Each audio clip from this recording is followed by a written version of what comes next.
خور وایي چې خورې زما د تره زوی خوښ دی، هغه هم ما سره ډېره مینه لري، لیکن زما رشته شوې ده. اوس کله کله سوچ کوم چې خودکشي وکړم. پلیز ماته یو مشوره راکړه.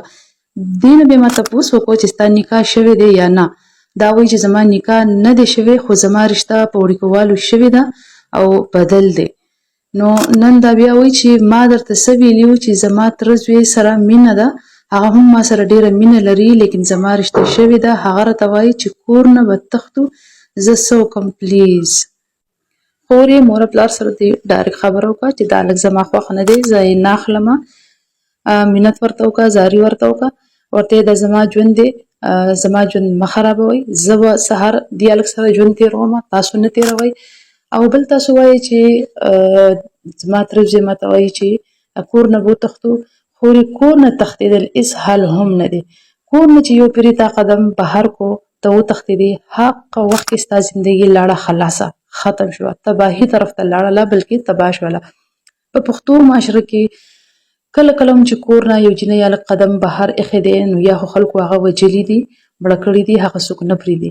دویم ته چې کور نه کله قدم بهر کېښودو، نو ته خپل پلار ته نه ګورې، ته خپل مور ته نه ګورې، ته خپل وروڼو ته نه ګورې، خو ستا به نورې خویندې نه وي، هغه به نورو کورونو کې نه ناستې، د هغو خاوندونه به هغوی ته داسې نه وایي چې ستا خور خپل تره زوی سره لاړه وتښتېدله، ستا وروڼه به چېرته بهر په بازار کې کار روزګار نه کوي، هغو به چاته سترګو اوچتولو ته پرې نه دي. پلار به دې عزتمند سړی به وي، هغه عزت به ته خاورو لاندې کړي.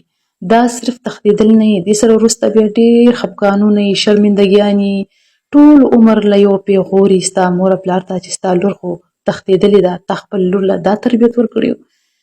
ښه دا ده چې خپل مور پلار سره ښه په کلکو خبره وکړه چې زه دا هلک نه اخلمه، بدل دی خیر دی، اوس زمانه بدل ده، پخوا وخت کې به بدلې وي، نو هغې به بیا یو کور کې چې څه کېدو، هغه به بل کور کې هم کېدو. ورته ووایه چې دا هلک نه اخلمه، زما تره زوی خوښ دی، زه هغه سره واده کومه. کېدی شي چې هغو په زړه باندې الله پاک رحم راولي او ستا رشته وشي، خو کور نه د وتو قدم چې دی هغه به چېرته هم نه اخلي. خورې سیده مثال دله درکمه، که تاسو ته یاد وي، هر انسان مونږ تاسو ټول سوشل میډیا یوز کوو، که تاسو ته یاد وي نو ریسنټلی یو واقعه شوې ده چې په هغې باندې ټولو خلکو ډېر خفګان اظهار هم کړی دی، او ځینې داسې خلک دي چې هغوی په فیور کې هم خبرې کړي دي، خو ما په هغه واقعه باندې هېڅ هم نه دي ویلي.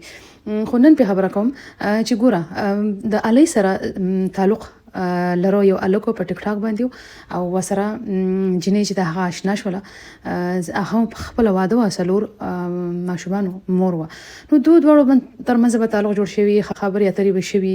الله ته پته چې څه شوي دي چې هغه هلک چې دی هغه الۍ نه راغلی دی تورغر ته، د تورغر واقعه ده تورغر ته. او هلته کې تورغر خو تاسو ټول ته پته وي چې هلته کې خو حکومت نشته، تورغر خلکو خپل ځانه چې کوم حکومت دی هغوی خپله حکمراني ده، هغې هغه هلک نیولی دی. او ویډیوز به تاسو کتلي، ډېر دلخراشه ویډیو ده، لاسونه یې ورته تړلي دي او په کټ کې پروت دی، بیا ترې تپوسونه کوي چې ته ولې رالې، هغه وایي چې زه یې مجبوره کړې وم، زه ځکه رالمه. اوس په یو ویډیو کې بله ویډیو چې د هغه جوړېږي، خو خیر زه تاسو سره شریکول غواړم. په هغه واقعه باندې زما زړه ډېر زیات خفه شوی. ګوره، انسان چې پیدا کېږي نو دا خبره دې ده چې مرګ موږ له شته، مرګ موږ له خامخه شته، خو چې په کوم قانون لا تورغر خلک لګېدلی و، د ځینې ظالم خلک لږ چې کوم هغه تړلی دی، لاسونه یې ولا شاته نه تړلي او په کټ کې سملولی دی، او بیا دې تپوسونه کوي، نو داسې نه کول پکار. خو که بیا هم خو داسې بېدردۍ سره نو مړ کول پکار چې تا ول لاسونه تړلي په کټ کې هغه پروت دی او تپوسونه ترې کوي چې ته ولې راغلی او دا هغه، او بیا هغې نه بعد وي چې سهار په جوارو کې هغه مړ پروت و. نو دا ډېر خفګان خبره وه. او ګورئ، دې خبرې ته هم لږ سوچ وکړئ چې څلورو بچو مور وه او هغه دې هلک سره اشنا شوي وه، بیا د ټیک ټاک باندې خبرې شوي، د هلک بیا د دې خوا ته به چېرته راتو، نو بل ونیولی شو او څه وشو، خو مړ شو، د دې دنیا نه هغه لاړو.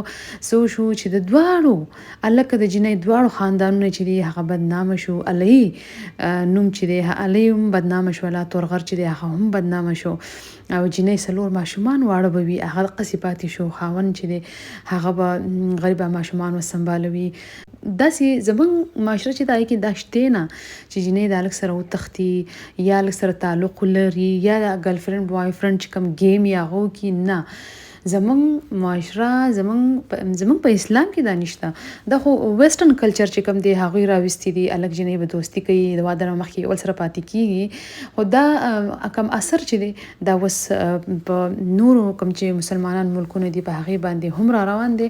خو خیر تا ته زما دغه نصیحت دی چې کور نه بهر قدم کښېنږدي، دیالک سره ستا تره زوی دی، ترور زوی دی، د سره لاړه نشي. خپل د مور پلار بدنامي چې ده هغه مه کوه. او نن چې د تورغر او د علي تورغر جنۍ او د علي هلک چې کوم انجام وشو نو دغه انجام به بیا ستاسو وي. امید لرم چې تاسو به زما په خبره باندې پوه شوي یې. ځان ډیر خیال ساتئ.